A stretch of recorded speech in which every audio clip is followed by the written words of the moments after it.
दोस्तों स्वागत है आप सभी का आपके अपने YouTube channel Pandey ji technical 2.0 में। आज हम बताने वाले हैं आपके फिजिक्स के महत्वपूर्ण प्रश्न और आज ये आपका पार्ट 1 है। डेली आपको एक पार्ट मिला करेगा फिजिक्स के रिवीजन के लिए।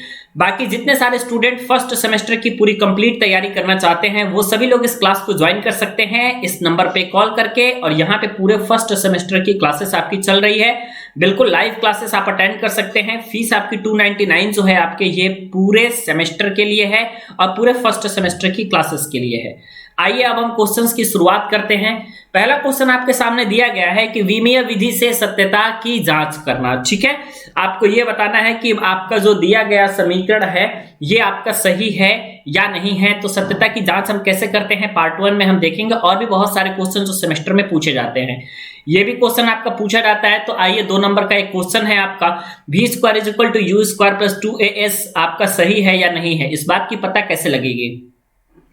भी है आपका वेग, तो यहां पे आपको पता है कि समीकरण है v² = u² + 2as।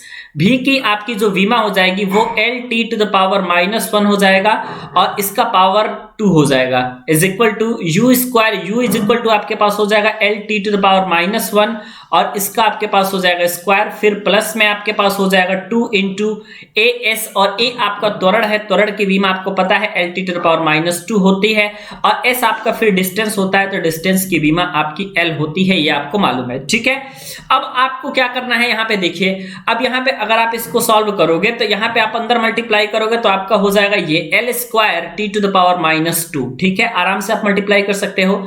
इसको आप अगर मल्टीप्लाई करोगे तो ये हो जाएगा आपके पास l² T⁻²। फिर इसके बाद फिर प्लस में आपके पास हो जाएगा ये 2 और यहां से l से मल्टीप्लाई करोगे तो ये हो जाएगा आपके पास l² T⁻²। अब यहां पे आपने देखा कि ये तो हो गया हमारे पास l² T⁻², ये आपके पास है l² T⁻², ये है आपके पास l² T⁻², ये 2 है और एक ये 3, यानी कि 3 आप लिख सकते हैं l² T⁻²। ठीक है, अब यहां पे आप देख सकते हैं कि लेफ्ट हैंड साइड की जो डायमेंशन है ये आपकी राइट हैंड साइड की डायमेंशन के बराबर हो गई। ठीक है, जब आपकी LHS = RHS हो गई इसका मतलब यह है कि आपका जो दिया गया समीकरण है वो बिल्कुल सत्य है। इसी तरीके से आप S = UT + 1/2AT² के लिए आप डायमेंशन निकाल सकते हैं। कैसे, जैसे कि यहाँ पे देखिए मैं निकाल के आपको बताता हूं।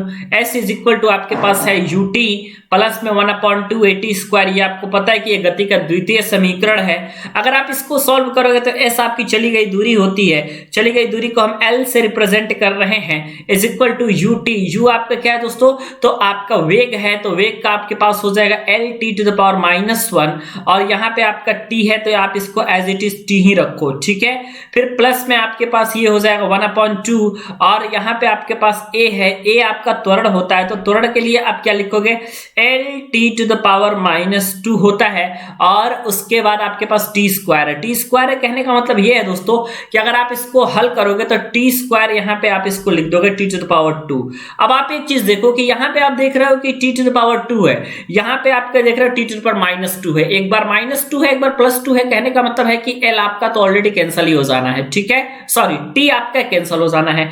यहाँ पे देखिए T⁻1 है, T⁻1 है, यानी कि T वाला टर्म भी यहाँ पे कैंसिल हो जाना है, यानी L = यहाँ से भी ओनली L बचेगा, फिर प्लस में आपके पास 1/2 और यहाँ से भी आपके पास L ही बचेगा। यानी कि अब आप यहाँ से आराम से ये बात कह सकते हो कि जो लेफ्ट हैंड साइड का जो डायमेंशन है वो आपके राइट हैंड साइड के डायमेंशन के बराबर है। तो इसलिए आप ये भी कह सकते हो आराम से कि क्या है दोस्तों, तो आप कह सकते हो कि ये आपका समीकरण संतुष्ट है। ठीक है, उसके बाद एक और आपका प्रश्न मैं दे देता हूं। मान लीजिए कि कोई कण है और उस कण का जो वेग समीकरण है, ठीक है, मान लीजिए कोई कण का वेग समीकरण, कण का वेग समीकरण, ठीक है, मान लेते हैं कि कण का जो वेग समीकरण है वो v = आपका दिया जाता है AT प्लस में B/में T-c से आपका जो है ये दिया जाता है। ये आपका कण का वेग समीकरण है। ठीक है, जो आपका वेग है वो समय t पर निर्भर करती है अगर, तो आपसे ये पूछा जाएगा कि ABC का विमीय सूत्र ज्ञात करो। ठीक है, आपसे पूछा जाएगा ABC का विमीय सूत्र ज्ञात करो कि आपका ए बी तथा सी का विमीय सूत्र क्या होगा। आप आराम से निकाल सकते हो। आपको पता है कि विमीय समांगता का सिद्धांत जो कि मैंने इंपॉर्टेंट लिखवाया था, तो उसमें आपको एक बात बताई थी कि जो आपकी वी की विमा होगी, विमीय समांगता के सिद्धांत के अनुसार समान विमाओं वाली राशियों को आपस में हम जोड़ा या घटाया जा सकता है, इतना तो कर सकते हैं।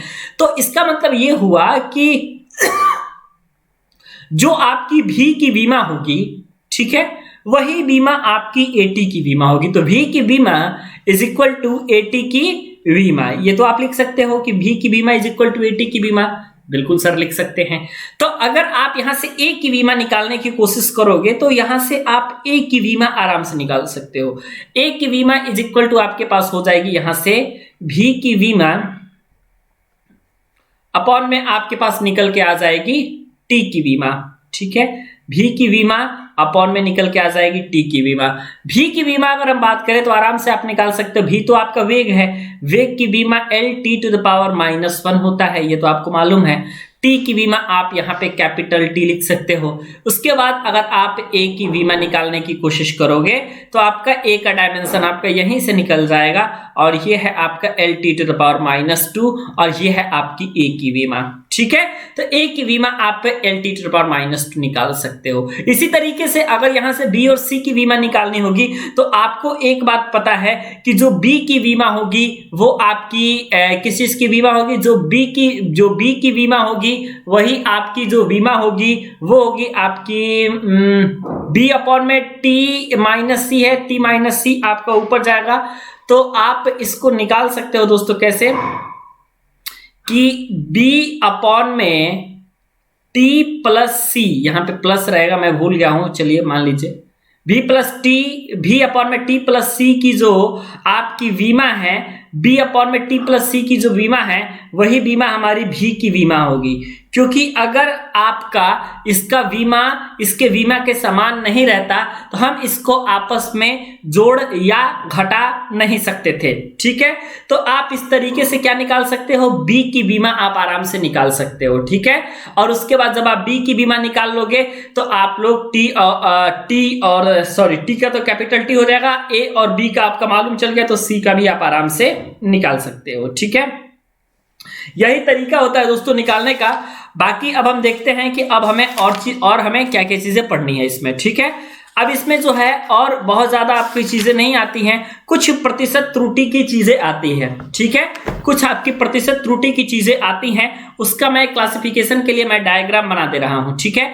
जैसे चार्ट आप लोग कैसे बनाएंगे, जैसे सबसे पहले अगर मान लीजिए मापन में त्रुटियां, ठीक है। मापन में त्रुटियां कहने का मतलब यह है कि सिंपल आप एक बात को समझो और आपका यह है कि मान लीजिए कि एक लड़का ए है, एक लड़का बी है, एक लड़का सी है।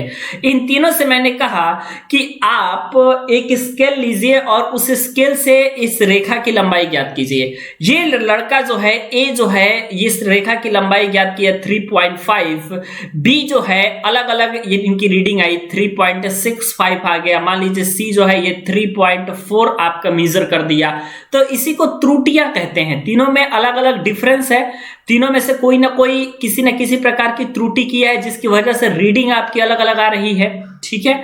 तो जैसे कि आप लोग क्लास 12 में पढ़ते होंगे कि गुरुत्वीय त्वरण स्मॉल जी की वैल्यू को ज्ञात करना, ठीक है। तो अलग अलग टीम बनता है तो उसमें आपको पता है कि अलग अलग जब टीम बनता है आपका तो अलग अलग लोग जो है अलग अलग स्मॉल जी की वैल्यू को निकालते हैं। किसी की 9.8, किसी का 8.8, किसी का 9.97, इस तरीके से आता है आपकी रीडिंग, ठीक है। तो हमारे कहने का मतलब यह है कि वही आपकी त्रुटियां होती हैं। तो मापन में त्रुटियां आपका कितने प्रकार का हो सकता है, तो 2 प्रकार का आपका मापन में त्रुटियां हो सकता है। एक तो जो आपकी त्रुटियां हो सकती है ये आपकी क्रमबद्ध त्रुटियां हो सकती है जिसको हम लोग सिस्टमैटिक एरर के नाम से जानते हैं, ठीक है। तो एक जो है आपका ये हो सकता है आपका क्रमबद्ध त्रुटियां, ठीक है। अब इसी क्रमबद्ध त्रुटियां को हम लोग किस नाम से जानते हैं, इसी क्रमबद्ध त्रुटियां को हम लोग जानते हैं दोस्तों सिस्टमैटिक एरर के नाम से, ठीक है। क्रमबद्ध त्रुटियां ही हमारी दोस्तों क्या होती है, सिस्टमैटिक एरर होती हैं। दूसरा किस प्रकार का एरर हो सकता है, दूसरा आपका हो सकता है यहाँ पे अनियमित त्रुटियां, ठीक है। ये आपका हो सकता है यहां से अनियमित त्रुटियां, यानी कि आप लोग इसको कहते हैं रैंडम एरर। ठीक है, इसकी इंग्लिश होती है रैंडम एरर। इस तरीके से आप लोग जो है चार्ट बना करके हर चीज का एक्सप्लेनेशन कीजिएगा। अब आपकी जो क्रमबद्ध त्रुटियां हैं वो किस किस कारणों से हो सकती हैं, तो पहला तो आपका जो है एक कारण ये हो सकता है आपका कि इंस्ट्रूमेंट ही आपका उस तरीके से वर्क ना कर रहा हो, प्रॉपर ऑपरेशन ना कर रहा हो। तो जो यंत्रों के कारण त्रुटियां होती हैं इन्हीं को हम लोग इंस्ट्रूमेंट एरर कहते हैं, और ये एक प्रकार की क्रमबद्ध त्रुटियां हैं। दूसरा आपका ये हो गया दोस्तों कि दूसरा आपका पर्सनल एरर भी हो सकता है। ठीक है, पर्सनल एरर कहने का मतलब दूसरा जो आपका त्रुटियां हैं वो आपकी किसी न किसी प्रकार की आपकी व्यक्तिगत त्रुटियां हो सकती हैं, तो व्यक्तिगत त्रुटियां को हम लोग पर्सनल एरर कहते हैं। ठीक है, और इसके अलावा आपका एक और प्रकार की त्रुटियां होती हैं जिन्हें हम कहते हैं बाह्य कारणों से त्रुटियां, तो इसको इसलिए हम लोग बाह्य एरर कहते हैं। एक्सटर्नल रीजन से होता है, एक आपका पर्सनल रीजन से होता है और एक आपका ड्यू टू इंस्ट्रूमेंट रीजन से होता है।